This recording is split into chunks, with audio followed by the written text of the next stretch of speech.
leads them into another, which they regard as perfectly unavoidable.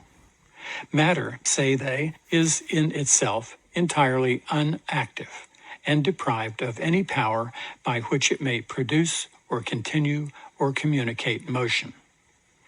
But since these effects are evident to our senses, and since the power that produces them must be placed somewhere, it must lie in the deity, or that divine being who contains in his nature all excellency and perfection.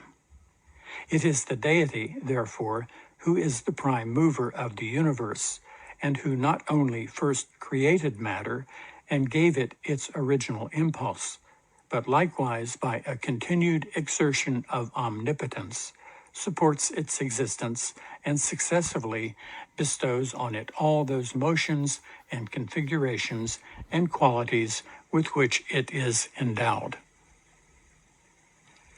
This opinion is certainly very curious and well worth our attention, but it will appear superfluous to examine it in this place if we reflect a moment on our present purpose in taking notice of it. We have established it as a principle that as all ideas are derived from impressions or some precedent perceptions, it is impossible we can have any idea of power and efficacy unless some instances can be produced wherein this power is perceived to exert itself. Now, as these instances can never be discovered in body, the Cartesians, proceeding upon their principle of innate ideas, have had recourse to a supreme spirit or deity, whom they consider as the only active being in the universe, and as the immediate cause of every alteration in matter. But the principle of innate ideas being allowed to be false, it follows that the supposition of a deity can serve us in no stead in accounting for that idea of agency, which we search for in vain in all the objects which are presented to our senses, or which we are internally conscious of in our own minds. For if every idea be derived from an impression, the idea of a deity proceeds from the same origin. And if no impression, either of sensation or reflection, implies any force or efficacy, it is equally impossible to discover or even imagine any such active principle in the deity. Since these philosophers therefore have concluded that matter cannot be endowed with any efficacious principle because it is impossible to discover in it such a principle, the same course of reasoning should determine them to exclude it from the Supreme Being. Or if they esteem that opinion absurd and impious, as it really is, I shall tell them how they may avoid it, and that is by concluding from the very first that they have no adequate idea of power or efficacy in any object, since neither in body nor spirit, neither in superior nor inferior natures are they able to discover one single instance of it. So this is there's a lot of his argumentation here. I have a strong sense it's infused with a desire to push back against superstition and religion and so on, right? And I can certainly empathize with that. So I would say that the philosophy, the treatise as such, is a little encumbered by this, maybe, right? From my modern stance, right? A lot of things has changed in this regard the last 300 years. Religion was a way more, prevalent occurrence among people in that day than it is now, right? There are, of course, people who consider them religious or Christian or whatever, but it's rather the exception than the rule, right? A lot of things has happened in science and so on that sort of has, in some extent, has pushed away superstition as any kind of explanation for anything, unless you really want to go down that road, right? So, with modern eyes, a lot of these musings or whatever philosophy here isn't really that interesting, in my opinion, right? So, and when it all comes back, it's basically this thing. Well, you have experiences of, you have impressions that give you some ideas, and these ideas are what you have. If what you talk about in among that situation of your experience is not something that is an idea based on an impression, which is a sensation of some kind, then you're not talking about something that is empirical. You're talking about something that you add to the picture yourself. Now, what Hume's stance is on your how much he will allow you to add to the picture yourself, I'm not quite sure about. Maybe that will flesh out later in the treatise. But in my opinion, nothing or no one can stop me from having my ideas of how I want to do things, right? And how I want to approach my experience.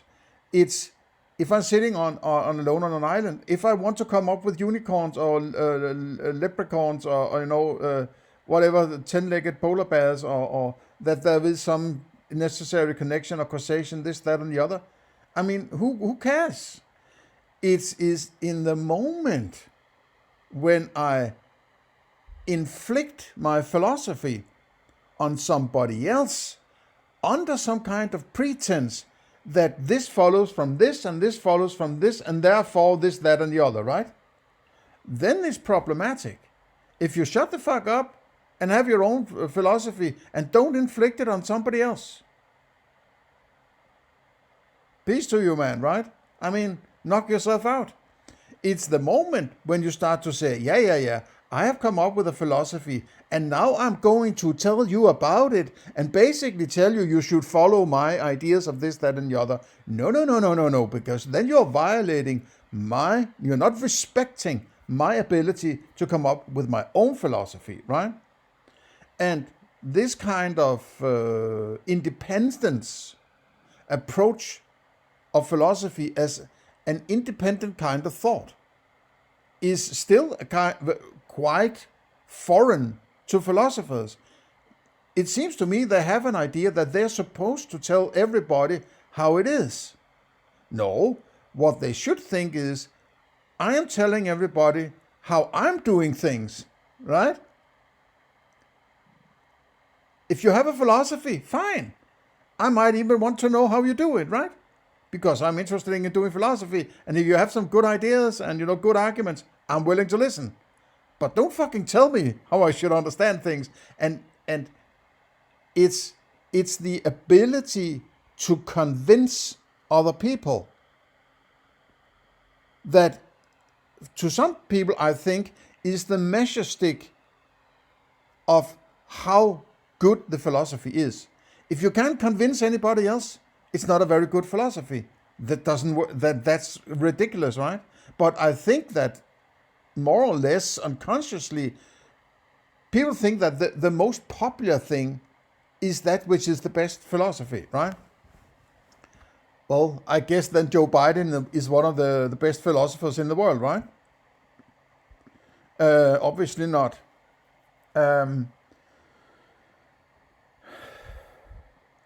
And he is approaching this kind of thinking of mine in this regard, right?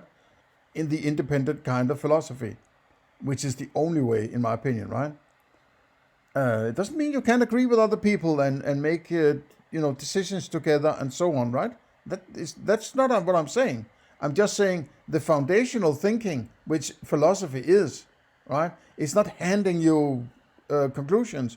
It's the glue that binds conclusions together, right? That's philosophy. Just like, if you have some mathematical conundrum, it's not the number 47, which is the result of the arithmetic, that is arithmetic. It's all the things that goes on before you reach the final results of 47 that is arithmetic or calculus or whatever, right? And the same goes for philosophy. It's not the result that is philosophy, it's all that which goes on in order to reach the result or the conclusion. And he is balancing these various aspects of argumentation and the approach of various other people, that he sort of tries to carve out a space for thinking for yourself, you could say, right? And he presents to me, to us, to you, how he does it. So it is a kind of dialogue with the reader to some extent, right? Which is a kind of way of showing a respect for the reader as an individual thinking being, right? It's in a built-in appeal to goddamn think for yourself, man, right? So maybe I'm over-interpreting, but I tend to do that. At least interpret, maybe not necessarily over-interpret, right? The same conclusion is unavoidable upon the hypothesis of those who maintain the efficacy of second causes and attribute a derivative, but a real power and energy to matter. For as they confess that this energy lies not in any of the known qualities of matter, the difficulty still remains concerning the origin of its idea. If we have really an idea of power, we may attribute power to an unknown quality. But as it is impossible that that idea can be derived from such a quality, and as there is nothing in known qualities which can produce it. File 30 of a Treatise of Human Nature by David Hume.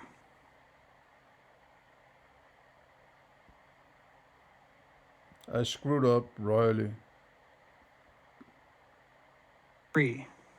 There must be a constant union betwixt the cause and effect. It is chiefly this quality that constitutes the relation. 4. The same cause always produces the same effect, and the same effect never arises but from the same cause. This principle... Hang on, I have to figure out where the hell I am. Oh. I'll have to put a marker here.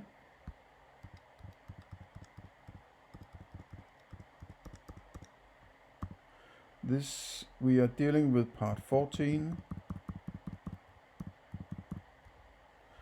And this is, I have jumped, by mistake I jumped to part 15. I have to go back. About here. So. On it all those motions and configurations and qualities with which it is endowed. This opinion is certainly... I'm trying to find back to the place where I screwed up. Very curious and well worth our attention, but it will appear superfluous to examine it in this place if we reflect a moment on our present purpose in taking notice of it. We have established it as a principle that as all ideas are derived from impressions or some precedent perceptions, it is impossible we can have any idea of power and efficacy unless some instances can be produced wherein this power is perceived to exert itself. Now, as these instances can never be discovered in body, the Cartesians, proceeding upon their principle of innate ideas, causes and attribute a derivative, but a real power and energy to matter. For as they confess that this energy lies not in any of the known qualities of matter, the difficulty still remains concerning the origin of its idea. If we have really an idea of power, we may attribute power to an unknown quality. But as it is impossible that that idea can be derived from such a quality, and as there is nothing in known qualities which can produce it, it follows that we deceive ourselves when we imagine we are possessed of any idea of this kind after the manner we commonly understand. Material cause has with its proper effect. So far from perceiving the connection betwixt an act of volition and a motion of the body, it is allowed that no effect is more inexplicable from the powers and essence of thought and matter. Nor is the empire of the will over our mind more intelligible. Just to make sure you're on board, we are around, yes, I think here, around here. So, sorry about that. Effect is there distinguishable and separable from the cause, and could not be foreseen without the experience of their constant conjunction. We have command over our mind to a certain degree, but beyond that lose all empire over it. And it is evidently impossible to fix any precise bounds to our authority where we consult not experience. In short, the actions of the mind are, in this respect, the same with those of matter. We perceive only their constant conjunction, nor can we ever reason beyond it. No internal impression has an apparent energy more than external objects have. Since, therefore, matter is confessed by philosophers to operate by an unknown force, we should in vain hope to attain an idea of force by consulting our own minds. Footnote 8. The same imperfection attends our ideas of the deity, but this can have no effect either on religion or morals. The order of the universe proves an omnipotent mind, that is, a mind whose will is constantly attended with the obedience of every creature and being. Nothing more is requisite to give a foundation to all the articles of religion, nor is it necessary we should form a distinct idea of the force and energy of the Supreme Being. End of footnote 8. So he says that because that in the ordinary experience of things, we have the ideas or the objects or what we want to call it, and yes, they seem to be, let's say, moving about, but we can never get to whatever it is that could potentially be responsible for that moving about. That's the sort of the power he talks about, right? And because we can't do that, we cannot either appeal to some kind of deity that has that power, whatever, right? So I'm not concerned with these kind of arguments, and I mean maybe I should have quit this chapter here, right? But there might be a few things here and there that is worth pinpointing and extracting from the text, right? But it's kind of a side story that I'm not really very into, to be honest. It has been established as a certain principle that general or abstract ideas are nothing but individual ones taken in a certain light, and that, in reflecting on any object, it is as impossible to exclude from our thought all particular degrees of quantity and quality as from the real nature of things. If we be possessed, therefore, of any idea of power in... Okay, let me take a stab at this one then. General or abstract ideas? What's a general? That must be a simple idea, or simple or abstract. Simple, simple general ideas which are simple and complex ideas. Those are the general, and then abstract ideas are those that I create myself that I haven't have impression of yet, right? Are nothing but individual ones taking in a certain light, and that in reflecting on any object, it is as impossible to exclude from our thought all particular degrees of quantity and quality as from the real nature of things. Quantity and quality, how many there are, and what are their sensations. It's kind of convoluted because he hasn't dealt with the idea sufficiently about, in my opinion, of whether or not he considers there to be a world external to his experiences. He has mentioned it, but he hasn't related it to his philosophy or his ontology, in my opinion, right? He hasn't made that connection.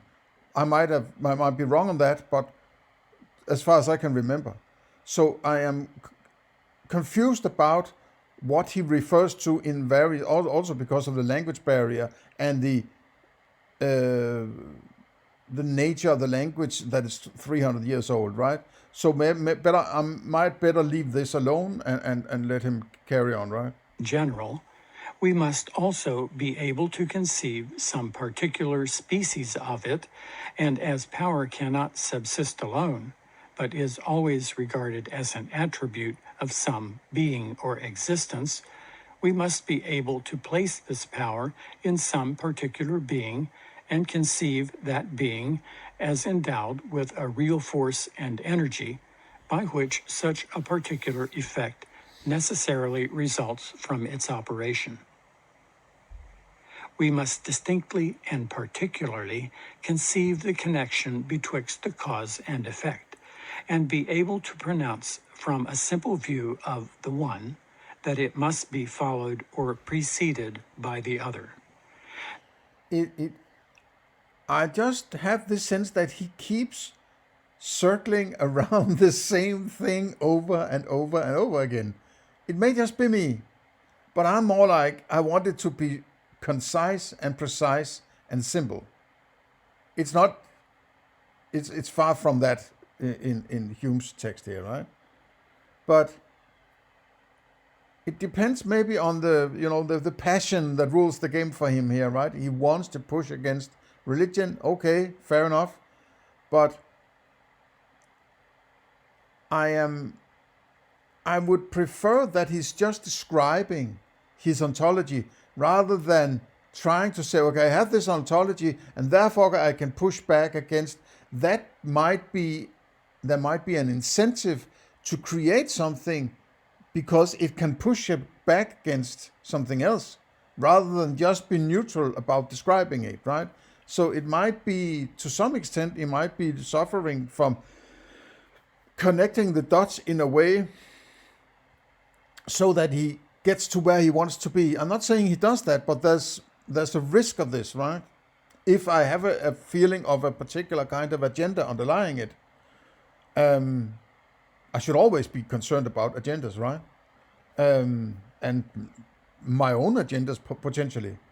Though I consider that my agenda by doing philosophy is to get to the best possible philosophy I can, right? That's my agenda. I mean, I try my best to convince myself that that is the case. And if I ever have, suspicion that I am doing something else or for any other kind of agenda, I try to push that agenda away and check my philosophy. Am I on track with this, right? But I guess you have to believe me. You will have to say, okay, I can trust him, I can't trust him. That's up to you, right? And if you identify some agenda, but maybe you should run with it, right? I'm not telling you. I can't tell you what to think again, right? So I am, fabulating about my impressions of Hume here, and it has become. I think the first third of the book was quite lively and getting ahead with things, and now he seems to be treading in low water, what it's called, right? He sort of, the momentum has sort of wound down, right? So, okay, let's keep going. This is the true manner of conceiving a particular power in a particular body, and a general idea being impossible without an individual, Where the latter is impossible, it is certain the former can never exist. Now, nothing is more evident than that the human mind cannot form such an idea of two objects as to conceive any connection betwixt them or comprehend distinctly that power or efficacy by which they are united. Such a connection would amount to a demonstration, and would imply the absolute impossibility for the one object not to follow or to be conceived not to follow upon the other, which kind of connection has already been rejected in all cases. If any one is of a contrary opinion, and thinks he has attained a notion of power in any particular object, I desire he may point out to me that object. But till I meet with such a one, which I despair of, I cannot forbear concluding that since we can never distinctly conceive how any particular power can possibly reside in any particular object, we deceive ourselves in imagining we can form any such general idea. Thus, upon the whole, we may infer that when we talk of any being, whether of a superior or inferior nature, as endowed with a power or force proportioned to any effect, when we speak of a necessary connection betwixt objects, and suppose that this connection depends upon an efficacy or energy with which any of these objects are endowed, in all these expressions so applied, we have really no distinct meaning, and make use only of common words without any clear and determinate ideas. But as it is more probable that these expressions do here lose their true meaning by being wrong applied, than that they never have any meaning, it will be proper to bestow another consideration on this subject, to see if possibly we can discover the nature and origin of those ideas we annex to them. Suppose two objects to be presented to us, of which the one is the cause and the other the effect. It is plain that from the simple consideration of one or both these objects, we never shall perceive the tie by which they are united, or be able certainly to pronounce that there is a connection betwixt them. It is not, therefore, from any one instance that we arrive at the idea of cause and effect, of a necessary connection of power, of force, of energy, and of efficacy. Did we never see any but particular conjunctions of objects entirely different from each other, we should never be able to form any such ideas. But again, suppose... Did we never see any but particular conjunctions of objects entirely different from each other, we should never be able to form such ideas. Not from any one instance that we arrive at it, of course. No, we don't arrive of it by its own accord. It's only when we see shit happening, so to say, that we say, it looks like what happened last time, some object, this and that, right? The last time I dropped something from the Eiffel Tower, it behaves exactly the same way as the way it behaves now that I dropped this other object from the Eiffel Tower, right? And it seems that no matter what I drop from the Eiffel Tower, it behaves the same way, right? So it's, unless it's a feather and a hammer, the old, resistance of the air, what's it called, air resistance. It's, well, maybe I'm just repeating, but I find it kind of boring, this. We observe several instances in which the same objects are always conjoined together. We immediately conceive a connection betwixt them, and begin to draw an inference from one to another. This multiplicity of resembling instances, therefore, constitutes the very essence of power or connection, and is the source from which the idea of it arises. In order, then, to understand the idea of power, we must consider that multiplicity, nor do I ask more to give a solution of that difficulty which has so long perplexed us. For thus I reason. The repetition of perfectly similar instances can never alone give rise to an original idea different from what is to be found in any particular instance, as has been observed and as evidently follows from our fundamental principle that all ideas are copied from impressions. Since, therefore, the idea of power is a new original idea not to be found in any one instance, and which yet arises from the repetition of several instances, it follows that the repetition alone has not that effect, but must either discover or produce something new, which is the source of that idea.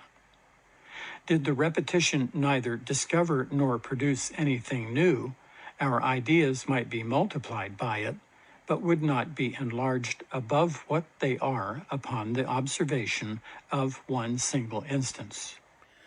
I'm thinking that the dichotomy at his foundational ontology, the impressions and ideas, has its limitations, and these limitations are expressed in these very convoluted argumentations, pro or con particular aspects, right? Like cause and effect.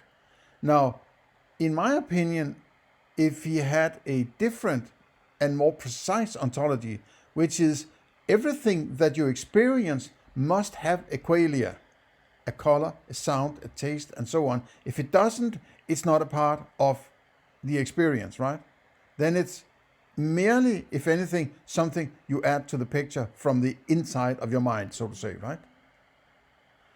That makes it so much easier, right? If you're saying cause and effect, well, does it have a color? No. Does it have a sound? No. Does it have a taste? No, and so on, right? None of these, therefore, it's not a part of the experience, right? It's not a part of the perception, you can say. This is also a matter of choice of words, and I may be not precise enough here, and I'm also juggling Hume's terms and so on. But if something is a part of a representation of a potential outside, if you're working from the axiom that there is an outside and at least some of your experiences are representations of that outside, then how do you justify whether or not it is a representation of the outside and whether or not it's something that your mind just brings along for the ride, so to say, right? Well, there must be some limitation somewhere where we say, no, this must be a representation of an outside. This is something that I'm bringing to the table. And this delineation might be very, very hard to find, right?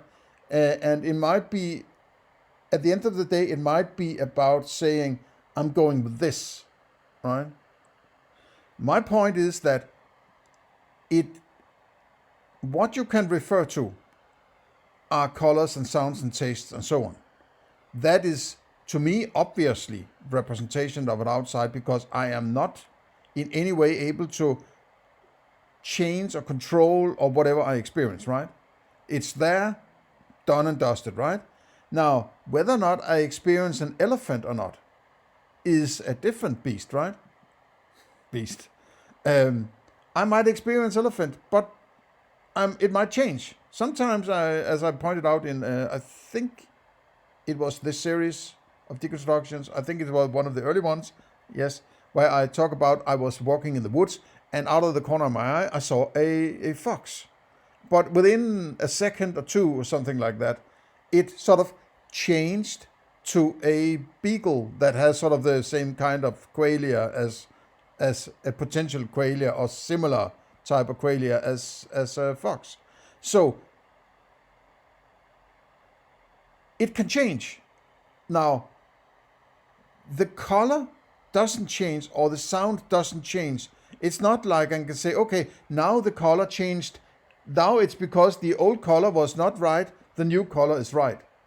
But I tend to do that with my cognitions. I would say that was not a fox, that is a beagle. So the first one was false and the second one was true. Now I would be hard on that kind of judgment, but at least I have an urge to do it, because there's something about me having to decide which one of them I'm going to trust, right?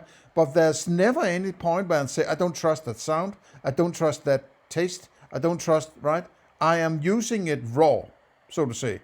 So the qualia is the raw picture, but the raw picture is not enough for the mind to handle it, so it is cognizing various aspects of the experience, like elephant and tomato, right?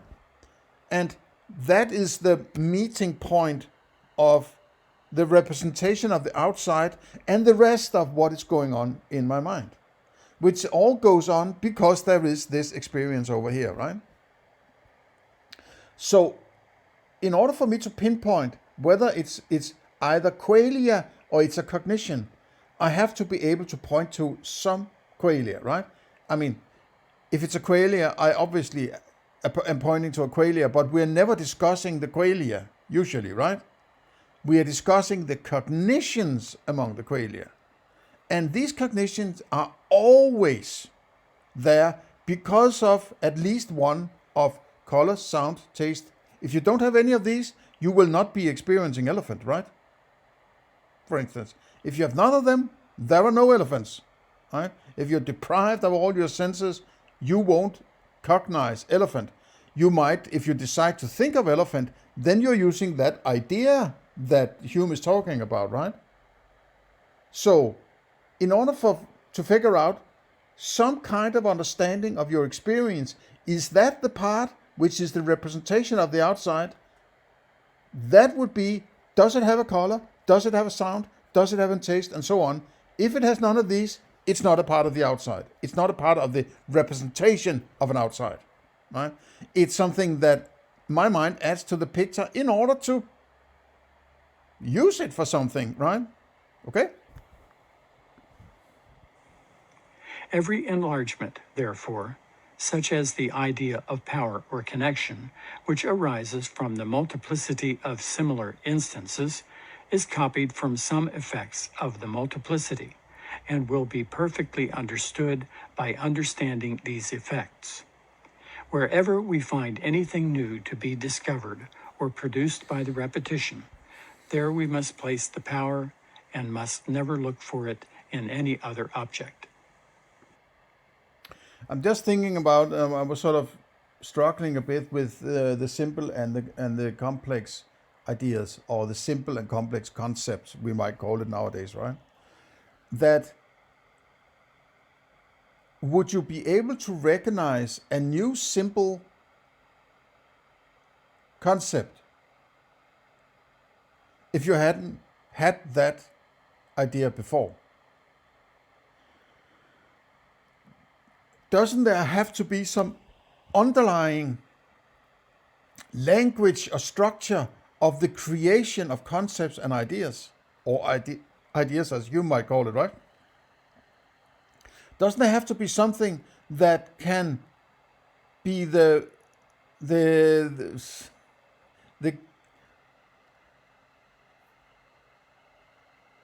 building blocks? That was the word I was looking for. The building blocks of new simple ideas. If you come across an animal that has a particular aspect to it that is new, you would have to be able to create a new idea, or a part of an idea maybe, that could sort of be a part of that idea in your mind, right? If you can't create the idea by some kind of building block, how would you get the idea, right? Maybe this is kind of thinking. So what I've been, kind of appealing to earlier is that I think that geometry is that language or that building block by which the mind creates ideas. It has these triangles and spheres and ovals and squares and whatever, right? Lines and fields and, that can sort of, create ideas, establish ideas based on experiences. How it does it, why it does it, I have no clue. I can't tell you, right? because it's almost as if it understands this part of my experience should be objectified as this, and that part should be objectified as that, and so on, right? And I'm also sort of, I have particular passions, you could say, if I experience tiger in my living room and a bowl of nuts, or a bowl of apples, right? It's different passions that arrive to me. If I saw a tiger over there, I would be sort of freaked out, right? If I saw a bowl of apples here, I would say, well, nice apples maybe, right? And that's it. So there is some kind of connection between passions and cognitions, right? So it's a complex structure we are dealing with here, right? And I think that Hume is only scratching the surface, but at least he is possibly the one who, started the ball rolling in this area, right? But it is evident in the first place that the repetition of like objects in like relations of succession and contiguity discovers nothing new in any one of them, since we can draw no inference from it, nor make it a subject either of our... No, but he's so very, very concerned about that you cannot have an experience of this cause and effect. No, but that doesn't mean that you can't sort of put two and two together and say, every time I throw something from the Eiffel Tower, the same thing seems to happen. It seems like a decent prediction to say it might probably happen next time also, right? There's no guarantee. I can't point and say it's because of something about the Eiffel Tower or something about the brick I'm throwing or whatever, right? And whatever, air and birds and whatever. I can't point to it. But that doesn't mean I can't make the observation and analyze my prior experiences, right? So he's very hard on this empiricism thing. And maybe even too hard, right? He's not allowing himself possibly to have any notions about things that he cannot fucking experience, right? But to me, it's more a balance of what you claim that you have access to. You just have to be honest about how you approach it. I'm not saying, because I have decided to go with causation, that means that there's causation out there and you bloody well have to accept it. No, I'm just saying, I'm just working with that. I'm fine with whatever you want to do. If you want to jump for the Eiffel Tower, don't do this at home, right? So it's a kind of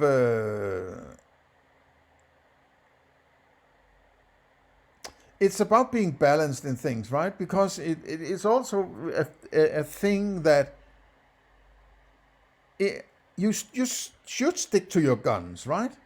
But it's about choosing your guns, then the right guns, and then sticking to them, right? If there's something that really,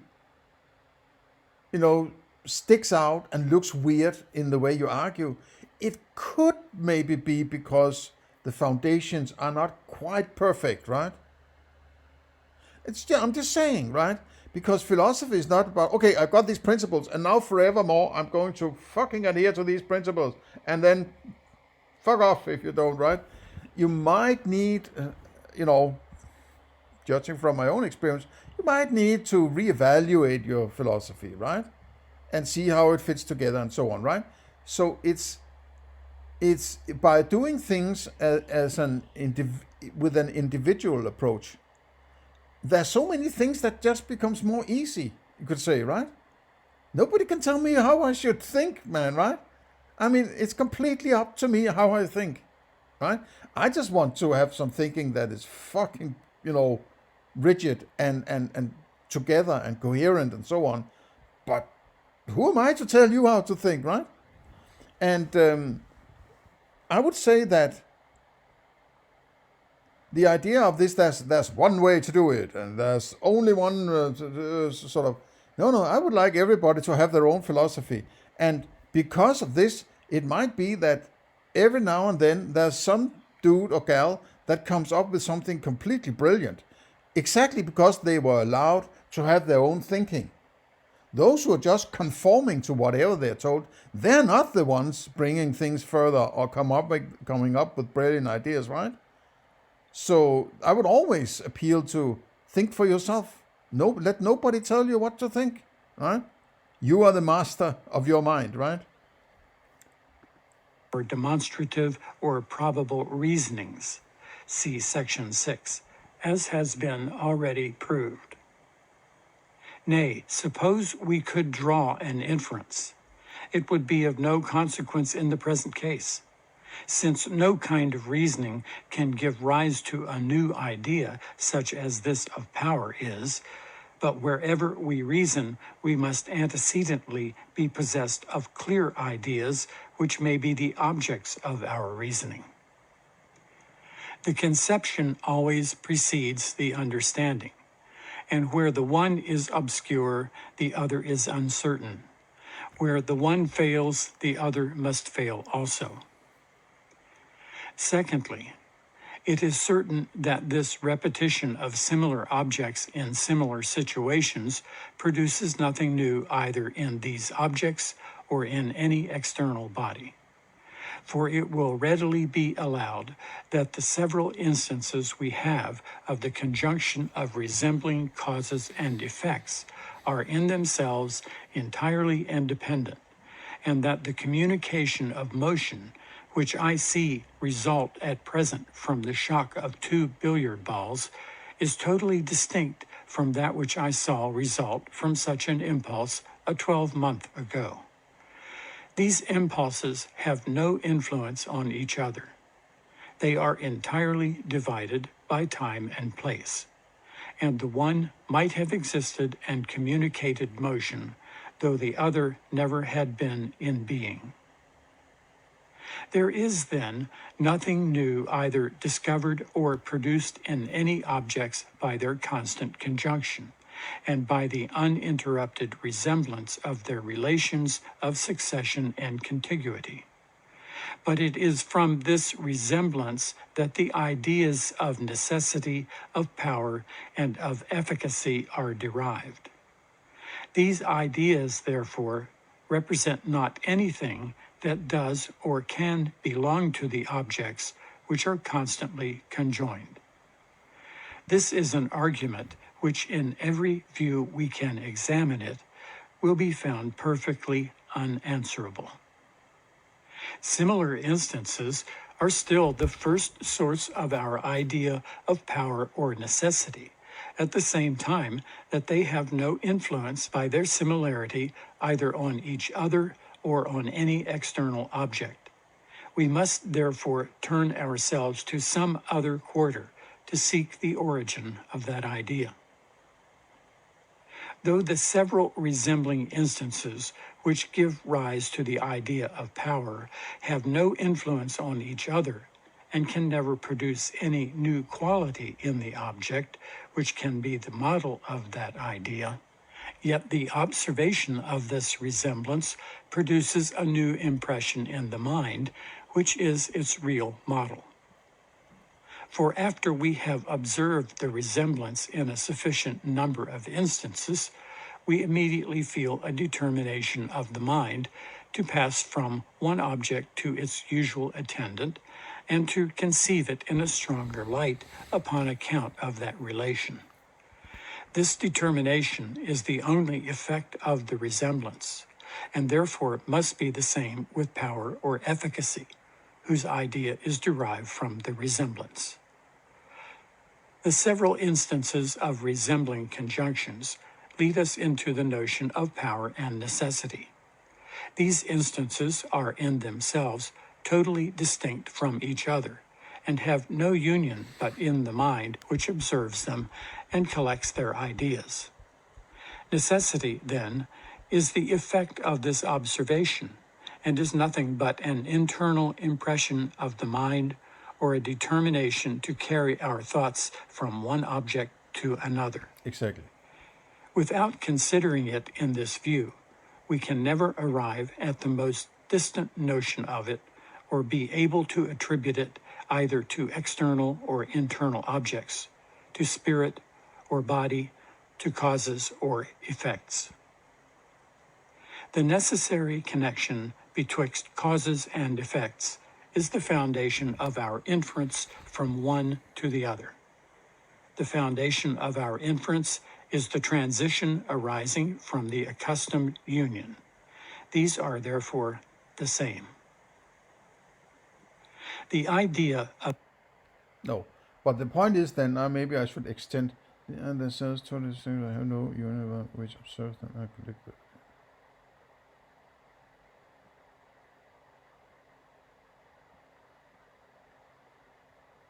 Yes.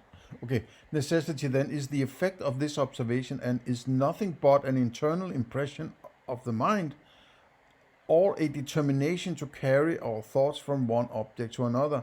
Yes, there's a mental ability to do this and apparent need to do it, right? And what science does when it describes the scientific approach to general description of these sort of mechanisms in the mind, though you might think that there's a causation out there, you're merely describing how these mechanism works in the mind. That's basically the only difference, right? Still describing causation and so on, and when the falling from the tower and all that, right? It's just a description of the connections in the mind and not the connections out there, right?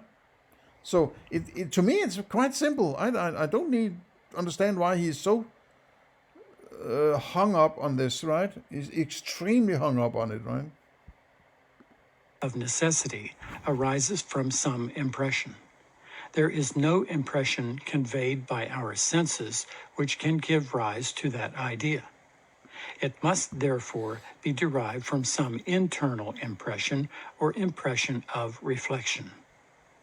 There is no internal impression which has any relation to the present business, but that propensity which custom produces to pass from an object to the idea of its usual attendant. This, therefore, is the essence of necessity. Upon the whole, necessity is something that exists in the mind, not in objects, nor is it possible for us ever to form the most distant idea of it, considered as a quality in bodies. Either we have no idea of necessity, or necessity is nothing but that determination of the thought to pass from causes to effects, and from effects to causes, according to their experienced union. Thus, as the necessity, which makes 2 times 2 equal to 4, or 3 angles of a triangle equal to 2 right ones, lies only in the act of the understanding by which we consider and compare these ideas, in like manner, the necessity or power which unites causes and effects lies in the determination of the mind to pass from the one to the other. The efficacy or energy of causes is neither placed in the causes themselves, nor in the deity, nor in the concurrence of these 2 principles, but belongs entirely to the soul, which considers the union of 2 or more objects in all past instances. It is here that the real power of causes is placed along with their connection and necessity. I am sensible that of all the paradoxes which I have had, or shall hereafter have occasion to advance in the course of this treatise, the present one is the most violent, and that it is merely by dint of solid proof and reasoning I can ever hope it will have admission and overcome the inveterate prejudices of mankind. Before we are reconciled to this doctrine, how often must we repeat to ourselves that the simple view of any 2 objects or actions, however related, can never give us any idea of power or of a connection betwixt them, that this idea arises from the repetition of their union, that the repetition neither discovers nor causes anything in the objects, but has an influence only on the mind by that customary transition it produces, that this customary transition is, therefore, the same with the power and necessity, which are consequently qualities of perceptions, not of objects, and are internally felt by the soul, and not perceived externally in bodies. There is commonly an astonishment attending everything extraordinary. This is an interesting formulation. This one.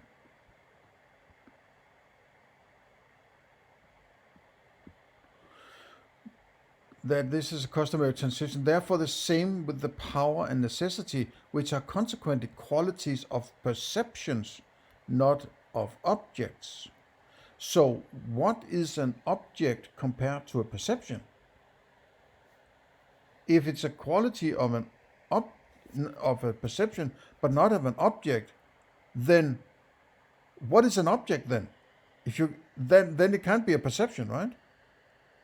So how does the object fit into this? Is that the idea? But the ideas are derived from perceptions. So it can't be an idea either. So he says a third category now, which he calls an object that hasn't been sufficiently qualified. So he's talking any two objects. Two objects are given. Okay, where are they given? In my perceptions, because that's all I have, right? Or else, where do these objects appear from, right? This is a hole in the philosophy, in my opinion, right? This is a big one. You can't just bring in objects without relating them to your ontology, right? So are objects that which is